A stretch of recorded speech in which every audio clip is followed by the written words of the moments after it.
kids, welcome to Terry on Tuesday, here from the kitchen of creation, spelt with a K. That's a K, isn't it? On Tuesday morning. Why are we going live? I'll tell you why we're going live, because I've had a hectic week, as usual, and haven't really had time to prepare anything. I did shoot a few things, but the whole editing thing was taking too much time, etc. Got a number of things to talk about. It's a splendid day, isn't it? It's a splendid, splendid day.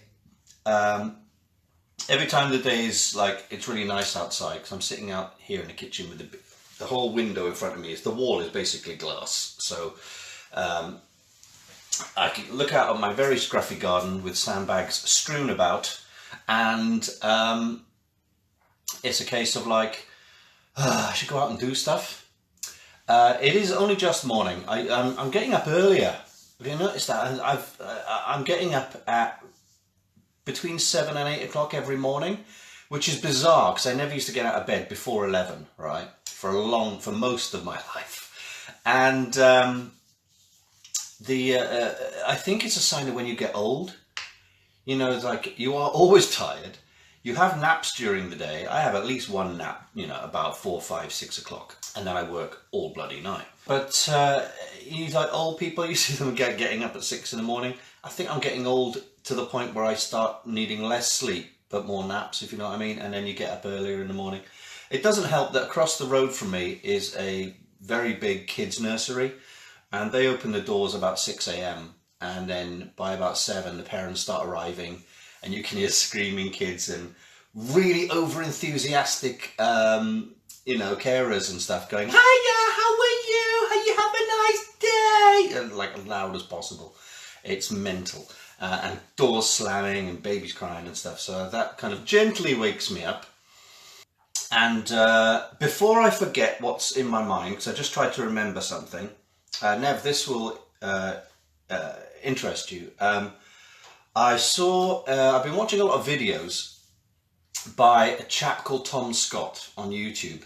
He's fantastic. He explains lots of weird things, and you know, he's really good. A lot of stuff he talks about computers, but he talks about like the origin of words and all sorts of things like that. He's a youngish chap, but he's really good at presenting. You know, he should be on TV.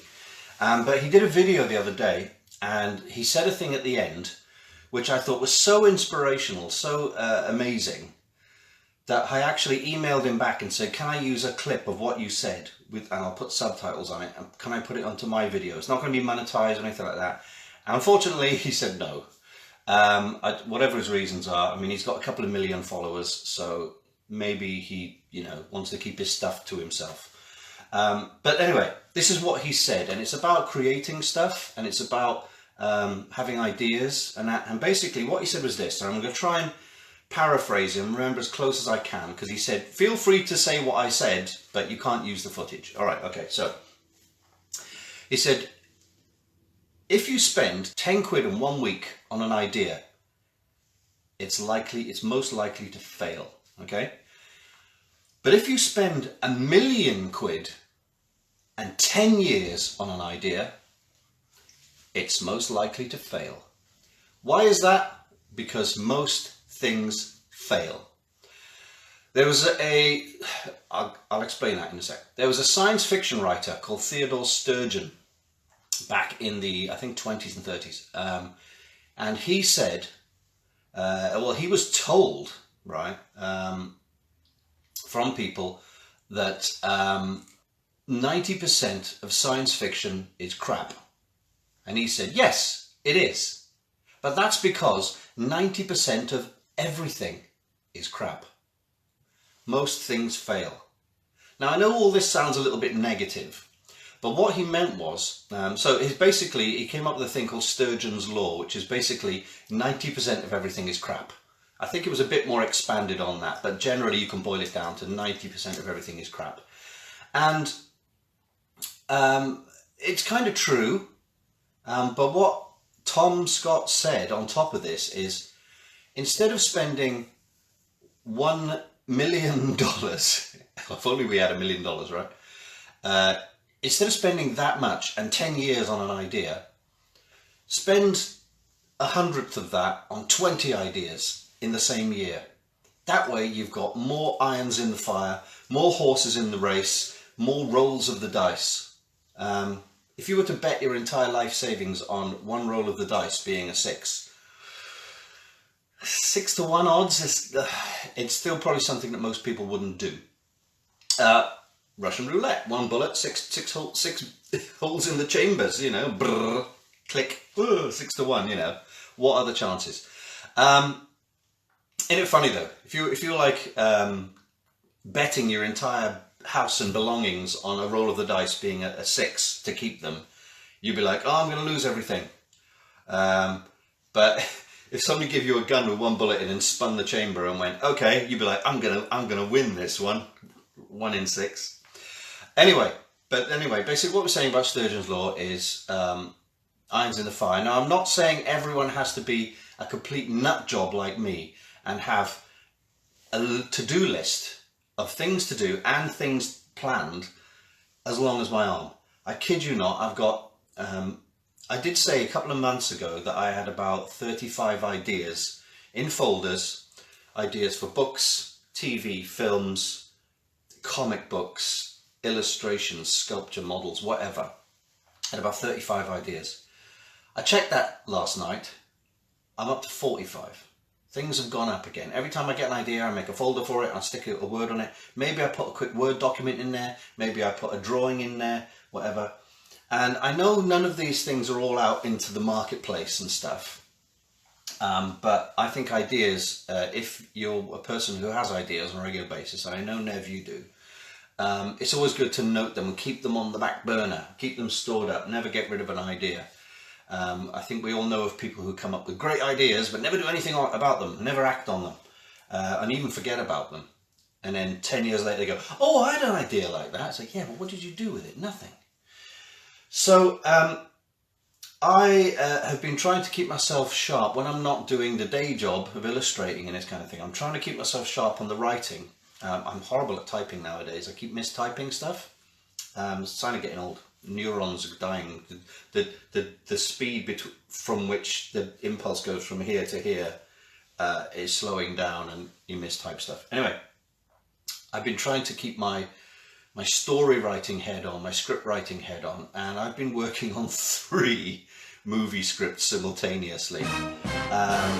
They're not at script stage where it's all the dialogue and the camera things, but it's just 3 separate ideas. I'm not even going to go into it. I'm not even going to tell anybody what they are, because there's, you know, it's more a personal kind of exercise. It's like when I work out, I don't stick that on video. You know, nobody wants to see that. It's just a personal thing to kind of try and keep myself in the flow of what makes a good idea and what was good dialogue and all this kind of stuff. Will I ever make a film? I will get Off-World finished first. I don't know if I'll ever make another film. I know I was going on about the WoW movie last year, but you know, I lost the will to produce, as it were. I think that was because things were getting heavy with myself, with my living situation, with my family. There's stuff going on, again, that is quite, you know, personal, not my business, so I can't go on about it too much. But there's other stuff I need to deal with. But that doesn't stop anybody from taking the point of, be aware that most things fail. Be aware that 90% of everything is crap. So if you start something, oh, no, this is rubbish, I'm no good at this, don't worry. Because everything starts out as rubbish, right? And more to the point, have you ever watched a movie and thought that was rubbish? Have you ever seen a TV show and thought that was rubbish? Exactly. You have, because it doesn't matter how good or bad you think your idea is. Stuff. Yes, Tracy, a film is a big committee. It's a big commitment and a big committee. Your ideas, even if you're like I say, if you're a proper auteur like Tim Burton or you know, Alfred Hitchcock and that, you've still got to delegate jobs to other people, and you've got to be willing to work with other people to the point where you let them make decisions for you, and creative decisions as well, which when you're a creative person like me, and I know like Nev, when people suggest things and you think, oh, it's a good idea, your brain goes, don't take on their idea, you're the creative genius. But sometimes you've got to kind of, you know, do that kind of, do you know what? Let go of your ego a bit and go, if it's a good idea, if it will benefit what we're doing in the grand scheme of things, why don't we just accept it? You know, it's very hard to kind of do that if you're a creative person, because you learn to, you know, be self-sufficient and sustain yourself. So that's my little chat about everything is 90% of everything is crap, but then have more than one iron in the fire, have more than one roll of the dice, have more things going on. Talking of which, you may have noticed I've started a smallish project called Real. It's called Real People in Real Life, and basically it's just a blog where I interview people I know. So anyone is willing and welcome to email me, rapstertea@gmail.com. I'll put the link in the description below if you're on YouTube. And basically what it is, it's just an interview of people I know, even people I vaguely know, just asking what makes them tick and what they're thinking about, what they're doing, where they come from, where are they going. And I've done 5 interviews so far with a wide range of people, and I've got loads more to come, so I am getting snowed under with it. And basically the inspiration came from, I was going through Instagram or whatever, and I came across a picture of a cover of Marie Claire magazine with Harry Styles on the cover, and it said, look, Harry Styles, the first man to be featured on Marie Claire. And it was probably because he was wearing pearls and a frock, because that's his thing. But it kind of made me think, why do we put so much more stock into famous people's thoughts about the price of bacon, or the price of a pint of milk, or, you know, global warming, or whatever the issue is? Just because they're famous and rich and whatever, does that make their opinions any better than ours? No, it don't. So I thought, do you know what, I'm going to do like originally it was just going to be an art piece, just a fake magazine cover saying Real People in Real Life, with a photo on and loads of fake quotes about my daily fitness routine, where I think the world's going, and all this kind of stuff. And in the end I thought, do you know what, I'd add a small article to it. Now I haven't got time to interview somebody over the phone and then transcribe it, or type out everything that they've said, so I'll do it over emails. And there are a bunch of questions, there's a lot of questions, but it's more a case of, if you haven't got anything really that you want to talk about, answer some of the questions. But if you just want to go off without, you can even like not answer any of the questions, just give us your name and then go, this is what I want to talk about, and write your own article. I'll copy and paste that and proofread it, typeset it, whatever, and stick it on the blog. So if you go to, I think it's called Real the Interview at blogspot.com. I'll put that link below as well. Or you can go to Real the Interview on Facebook and kind of read what other people have done. Now, admittedly, at this early stage, a lot of the interviews are people answering the questions that I've sent them. I just put one up actually by a chap called Tony Filer, who's a writer and a bit of a voice actor, and he really got the idea, did it really well. He answered the questions, but instead of just like 2 or 3 word answers, you know, he really like gave us a bit more of an insight about how he thinks and how he feels and stuff. And that was cool. I want more people to sort of get in there and go, this is what I want to talk about. Don't worry so much about what our questions I've asked you, just, you know, this is your soapbox, this is your, you know, obviously within reason. I'm not going to put up hateful, provocative, nasty stuff or anything like that. And I do reserve the right to edit down things and exclude stuff and everything. So that's the kind of thing that I was doing. And for something that just hit me off the top of my head on Sunday night, I've had 5 interviews so far. I've got loads more coming in. And it's a bit of fun. It's just a bit of fun. I was going to do one a week, but it looks like I'm doing one a day. Not like I need any stuff to do. And that goes into having irons in the fire. Now, I'm not expecting these interviews to be like money making or making, you know, getting popular or anything like that.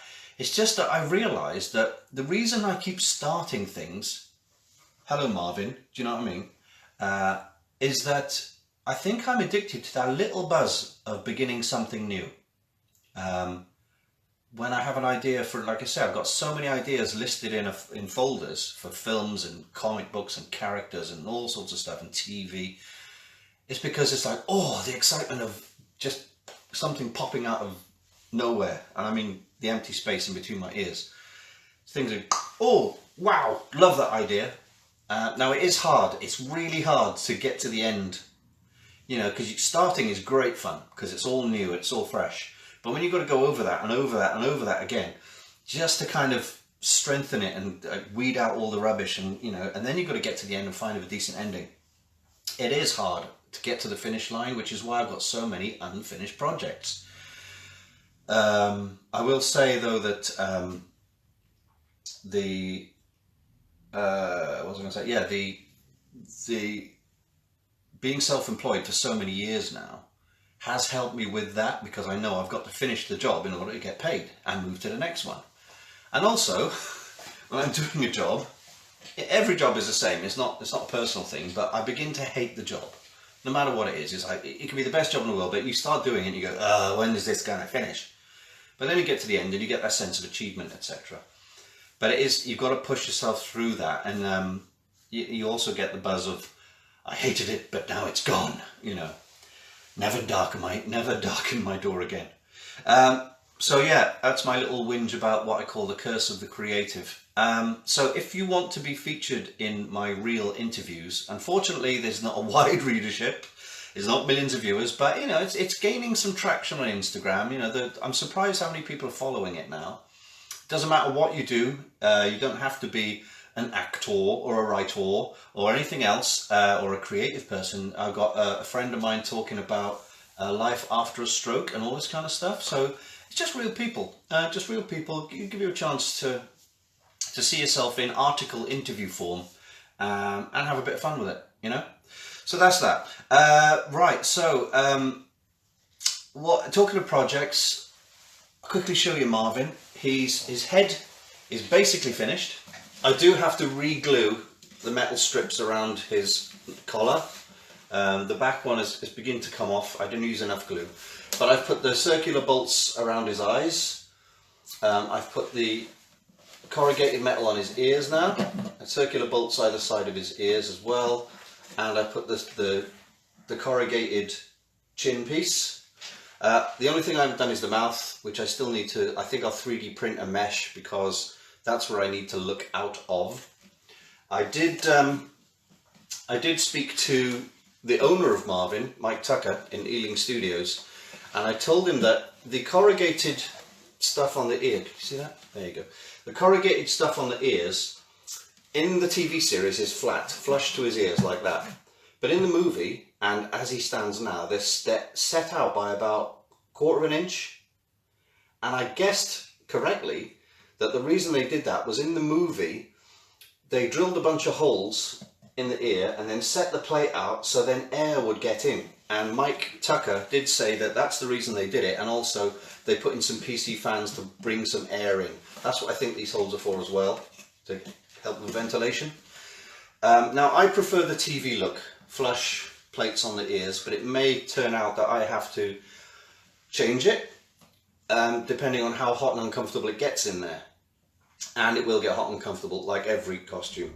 Let's talk about Off-World.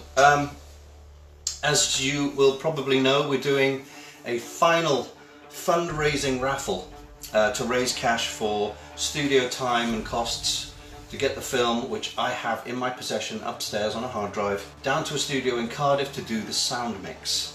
The sound mix has been started. I can't tell you how much of it has been done because I don't know. We won't know until we get it onto the sound desk. But basically it's a case of arranging the dialogue, arranging the music, and the spot sound effects, Foley, that's called, that kind of stuff, incidental stuff. Now, I don't know how long it's going to take, which is why we're raising some money. I'm waiting for a phone call, so if you're watching this, Len, give us a ring. as to when we can go in and do that. It's going to take my time as well. I'm not saying I'm going to be charging for that time, no, but I mean I've got to work out when I can get in the studio to do it, and traveling and everything else, because I've got a day job.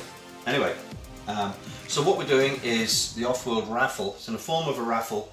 We're getting rid of as much Off-World stuff as we got left. So we're getting up for the top prizes are 4 screen used uniforms. My last week video was 30 minutes long, and it was all about the prizes, so you can go check that on YouTube.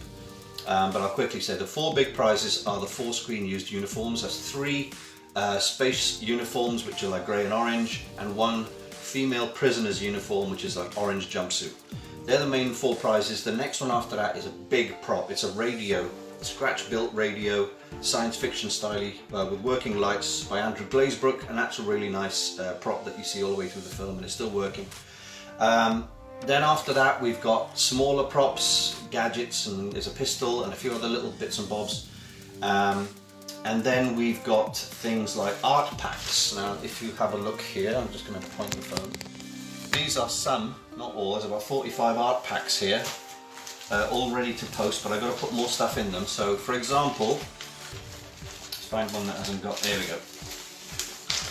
So in this pack you'll have 2 of these or 3 of these 50s travel style posters. You get the new Off-World poster, new artwork there, not by me, by my friend Marshall in the States. A screen used storyboard that I drew, and all these are signed, and you'll get a signed picture of Jan, a glossy picture, which I'm waiting to get back from Danny because she's signing them all, and a piece of set piece. This was used on location as decoration. It looks like, you know, metal plating and that. It's just a piece of plastic. I've signed it as well. So everyone gets a piece of set. So in all these packs and all the prizes, you don't just get one prize. You don't just win a badge. You will win a bit of everything. You'll get prints and artwork and brochures. For example, alright, I've got, let's back up here. I've got 91 prizes bagged up and ready to go. Some are in big boxes, some are in just envelope-y type things like this, of all different sizes. I've got 45 art packs. I've got 7 smaller art packs. I've got 7 A4 art packs that are a bit smaller. You'll get some badges and a poster and a signed pic and a sticker. Then you've got 2 times, it's the last 2 storyboards, 2 A4 packs, so you get a sticker, a Jan pic, 2 badges, etc. 10 A3 art posters. Like I said, we've got quite a few of these left. These are the big art posters, you know, which I've just showed you anyway, but we have many of these left at A3. Here are the Jan pics. These are going to be signed by Danny. They're super glossy, A5, I think, A5 size. So they're really cool, very Ripley there. They're really good. Somebody actually suggested, one of our backers suggested, oh, any like signed photos of the cast, and I said, which cast? And they said, Jan, and I'm like, obviously. You know, no one wants a signed photo of me, the ugly one, but hey, look, pretty lady sell, right? Anyway, and she's the lead, so what the heck, you know. So yeah, you get all this stuff. I've got, here's the main prizes listed here. So for example, top prize, grey uniform worn by Chris Erickson.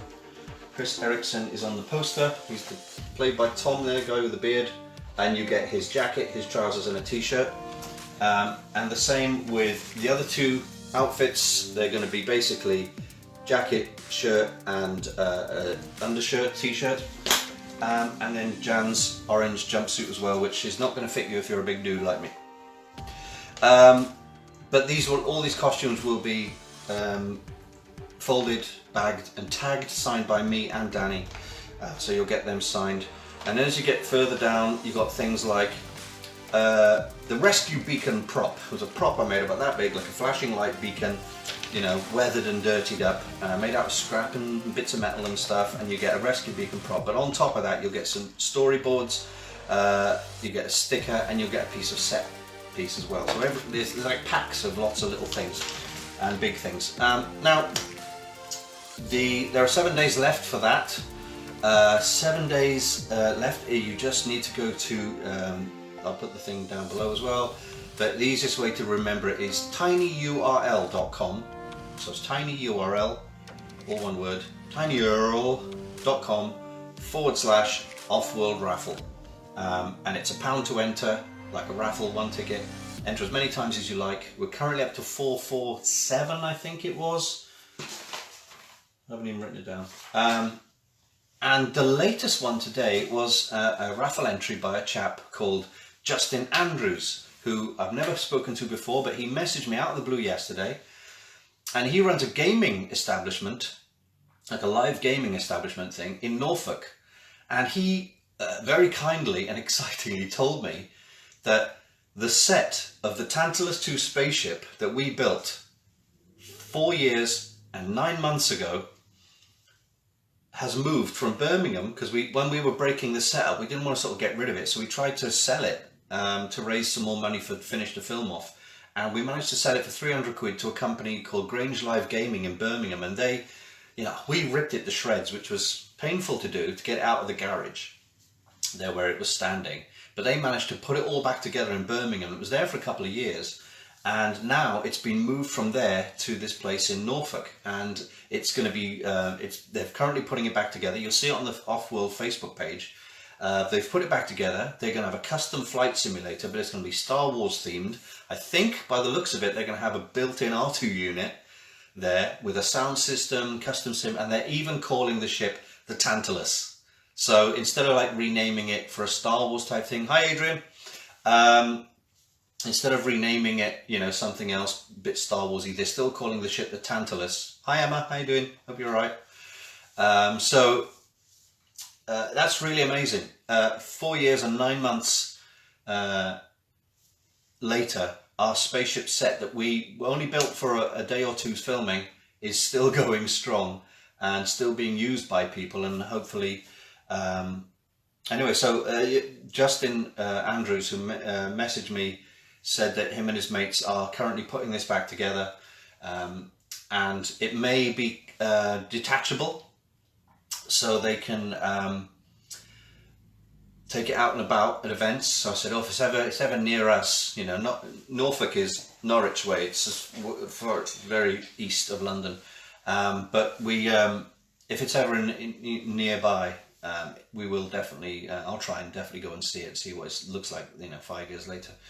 So that's a really cool thing, and it's come at a good time. It's exciting to know that that set is still used and being used, and Justin did say that he is hoping to use the screen in front. It's where the windows of the spaceship are. They're going to put a screen on for simulator, and they're going to hopefully watch Offworld when it's out and when it's available to watch. Don't ask me when that is. It will happen, but I can't put a date on it yet. But they did. He said that they all sat in the flight deck on the chairs and watched the Offworld trailer. It's so weird watching the trailer where they see the spaceship and the flight deck in the film while sitting in the flight deck in the film, which was like when I went to Tunisia to the Star Wars locations. It was like being in the film. It was so bizarre.